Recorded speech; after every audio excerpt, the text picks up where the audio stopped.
Morning সবাইকে। সকাল সকাল উঠে দেখছি মা সমস্ত বাসি কাজগুলো সারছে, আর তোমাদের দাদা ভাই তো এবার বেরোবে, সেই জন্য চলো চাটা বানিয়ে নিই। নমস্কার, কেমন আছেন সবাই? খোকন সোনালী ফ্যামিলি ব্লগে আপনাদের সবাইকে স্বাগত।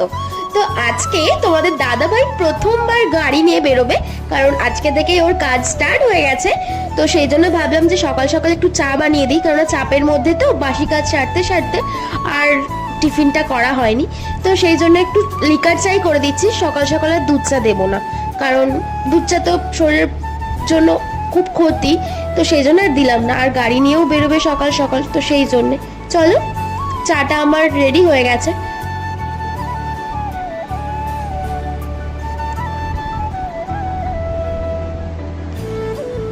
তো সবার জন্য আমি চাটা একেবারেই করে নিয়েছি।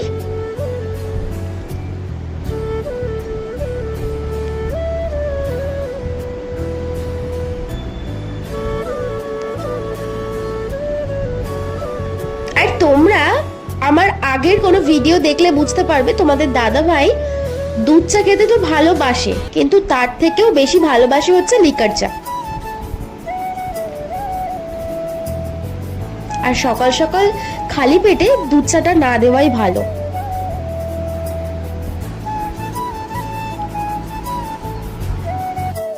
আর আজকে সকাল সকালই কাজ বাজগুলো সমস্ত কিছুই সারা হয়ে গেছে, কারণ আজকে আমাদের বাড়ি আছে একটু খাওয়া দাওয়া, কারণ গাড়ি কেনার উদ্দেশ্যেই হচ্ছে জিনিসটা। তো আগের দিন তো নিরামিষ ছিল, সেই জন্য। আর আমরা মধ্যবিত্ত, একটু কিছু হলে তো খাওয়া দাওয়া বানতে হয়, তাই না?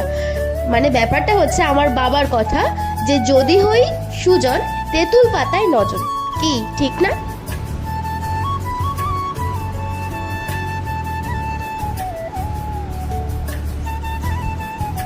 আর চায়ের সাথে থাকছে ক্রিম কেকার বিস্কুট।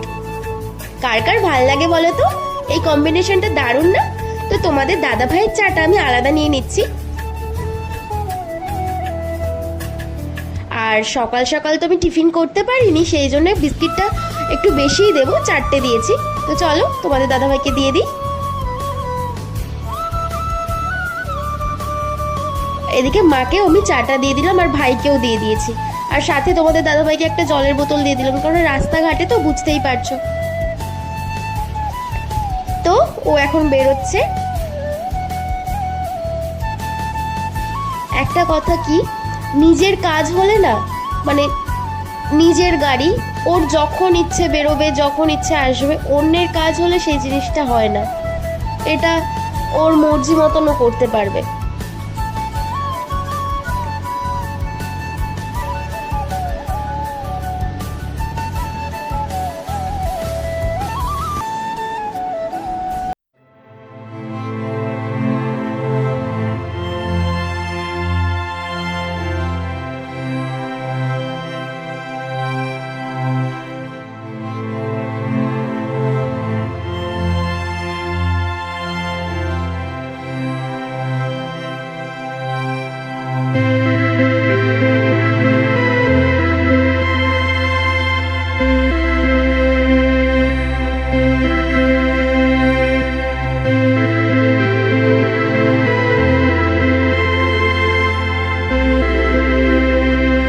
এদিকে আমার মামি, আমার ওই মা সবাই চলে এসেছে। আজকে একটু খাওয়া দাওয়া হবে, কারণ আগের দিন তো নিরামিষ ছিল। আর এদিকে আমি স্নান ধান করে চলে এসেছি আমার দুই বাবুর কাছে, কারণ ওদেরকে আগে খাইয়ে দেব, তারপরে রান্না বান্না যাবতীয় যা কিছু।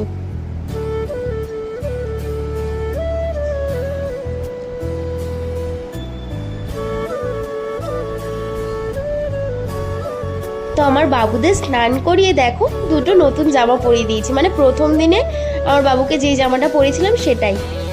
কি সুন্দর লাগছে না? তো আমার পুজো দেওয়া কমপ্লিট, আর এদিকে রান্না বান্নাও বাড়িতে চেপে গেছে।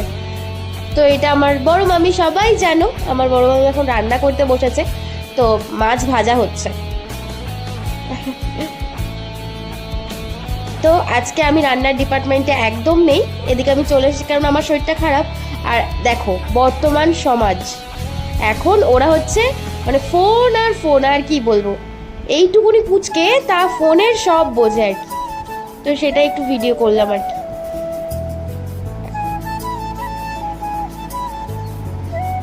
এখন মায়ের গর্ভ থেকে বেরিয়েই সবার হাতে ফোন, আর কিছুই না। আর লাস্টের কয়েকটা রান্না আমার দিদুন করলো। এদিকে হচ্ছে গরম গরম পাঁপড় ভাজা। আগে কি হতো, মেলায় গেলে এরকম পাঁপড় ভাজতো দিত, আর এখন মানে মেলাটা হয় ঠিকই, কিন্তু সেই আগের মতন সেই পুরোনো দিনের যেরকম মেলা আগে বসতো মানে সেরকম আর হয় না। এখন অনেক রকম ভ্যারাইটি এসে গেছে। তো যা এসেছে এসেছে। আজকে লাঞ্চে হয়েছে মাছের মাথা দিয়ে একটা ঘ্যাট, গরম গরম ভাত, কাতলা মাছ আলু দিয়ে ঝোল ধনেপাতা দিয়ে, আর হয়েছে মাছের মাথা দিয়ে ডাল, আর হচ্ছে শাক ভাজা আর আমের চাটনি, আর সঙ্গে হয়েছে সালাড, মানে শুধু শশা আর কি। আর আজকে পরিবেশন করছে আমার মা। আর প্রথমে পুচকে পুচকিগুলো সবাই খেতে বসে গেছে, আর ওইদিকে আমার মামি আমার ওই পুচকেটাকে খাইয়ে দিচ্ছে। ও তো একা একা খেতে পারে না, ছোট মানুষ।